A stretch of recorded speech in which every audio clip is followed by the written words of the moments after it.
Well, hey, my friends, Jonathan Doyle with you back again. Welcome back to the Daily Message. So good to have you here. Hope you're doing well.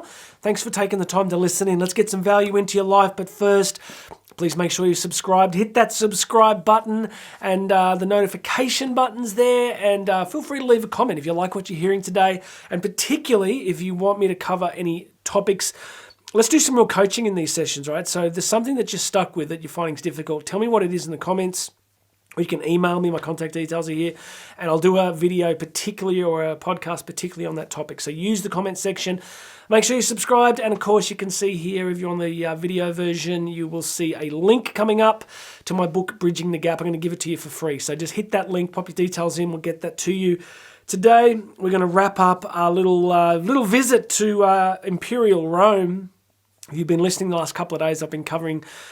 We started with Seneca the Elder, then we did a great quote yesterday from Ovid. Today we're going to wrap it up with a quote from Horace, the other main sort of poet, lyrical poet of that era that was writing around the time of Caesar Augustus. I like this one today. I like all these guys because they lived in hard times. They lived, as much as this was Imperial Rome, and as much as Imperial Rome went on to have extraordinary power in the Mediterranean and further afield, North Africa and into Asia Minor, but, these were still hard times, right? This was where life expectancy was still young, it was still, short, tough times, and some brilliant people getting some great insight into the human journey. So let's jump in today and let's hear from the great Roman poet Horace. Adversity has the effect of eliciting talents which, in prosperous circumstances, would have lain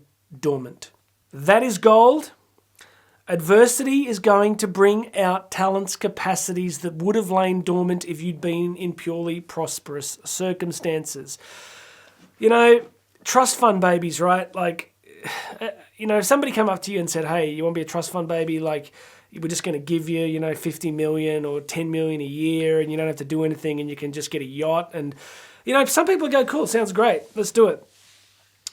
But what do you do when you've got all your material needs met? What would you do if all of the things that you would like to have to feel really prosperous financially, right? Let's just say you had no debt, you had a beautiful property that you loved, and you might have a ski house in Aspen. And if you had all of that stuff, right? You had the car you wanted, you had the clothes you wanted, you had no money worries. I don't think you're exactly going to be stretched, right? I don't think you're exactly going to be waking up each day feeling a deep sense of the universe testing and challenging you, right? Seems to be something about us as humans that we need that. That it is actually times of adversity, difficulty, loss, grief, sorrow, misunderstanding that actually force us to grow and to change as humans. We wouldn't write that script. I don't think it's something that we would naturally choose. I think if we were left to ourselves, we'd probably construct the universe more around comfort. But this is the way things are. So I just want to say to you in this short message, don't avoid adversity. It's one of the reasons I do so much ridiculous training, right? One of the reasons that I do ultra marathons and all the crazy cycling and stuff, because there's just something about the pain that helps you to feel very alive. So isn't it true that if you look back in your life at the times when things have been often very difficult for you, that you wouldn't have said at the time that you were grateful for it? You wouldn't have said at the time that, I just love in this adversity. It's just the best. Where can I get some more adversity? But it really is these obstacles, these adversities that get placed in our lives that force us to either become depressed, cynical, and withdraw from life, or force us into growth and development. I used to teach this on stage as the principle of hypertrophy. So the reason we go to the gym is because when you push heavier weights, of course, you actually cause tiny, tiny tears in the mitochondria, in the actual cellular structure of your muscles. And the body responds to those minute tears by surrounding them with greater muscle mass, and that's how we get strength, right? So it's actually in the tearing, it's actually in the mild trauma to the muscle that the muscle actually senses some kind of threat and then grows stronger to deal with the sense of future threat. So it's our adversities, it's our difficulties, it's our uncertainties that actually force us to grow. And if you didn't have them in your life, you wouldn't grow. So be careful what you wish for, right? Be careful how much comfort. I think one of the greatest challenges we're facing in the world at the moment, and it's a challenge big enough to possibly end our civilization, and I really mean that genuinely, is we have so much comfort. Some of the crazy social issues that we are debating only come in cultures that have reached past their peak and are heading into genuine decadence. So when you look at the decline of empires, you tend to see this pattern where there's so much security and comfort that people start to go off into all these polarized, strange, fringe social concepts and redefining reality. And eventually the civilization weakens and is overtaken. It's just, I teach world history.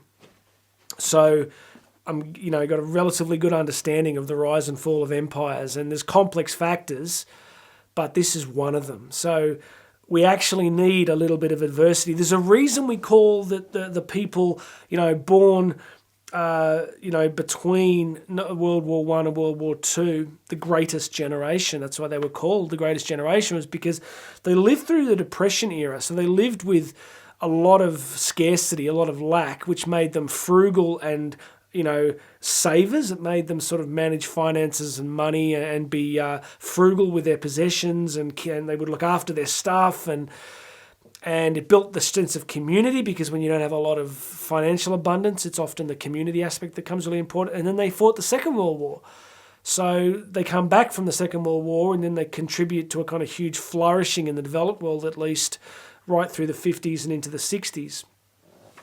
And so we're heading back now into a time of decadence and comfort as a culture, where, you might disagree. You might say, well, yeah, Jonathan, sure, but there's always adversity. Yeah, there is, but we're not really being tested.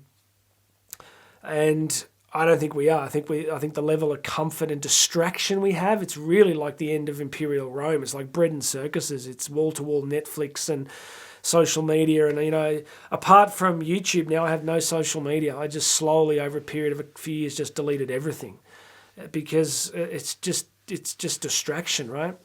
So, all right, I'm out of the rabbit hole. Summary: if you have no adversity in your life, then the talents that adversity brings out are never going to see the light of day. So not only be grateful for some adversity, but I'd even go as far as to suggest go looking for it.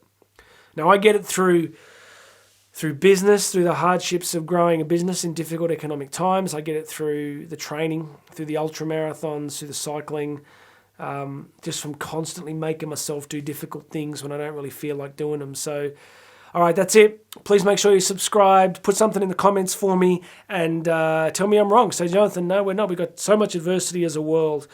I don't know. I'm not going to chase the rabbit hole. I think we have issues that are being presented to us as cataclysmic, but I think the real things that test us and force us to come together into real communities and to care for each other are, I think we're fragmenting as a global society. Anyway, that's for another day. Hit subscribe, grab yourself free access to my book, Bridging the Gap. Share this with a few people. Let me know what you want me to do topics on, right? So if you're stuck somewhere in life, put in the comments, email me, and we'll do a video just for you. All right, that's it. My name's Jonathan Doyle, and I'm going to have another message for you tomorrow.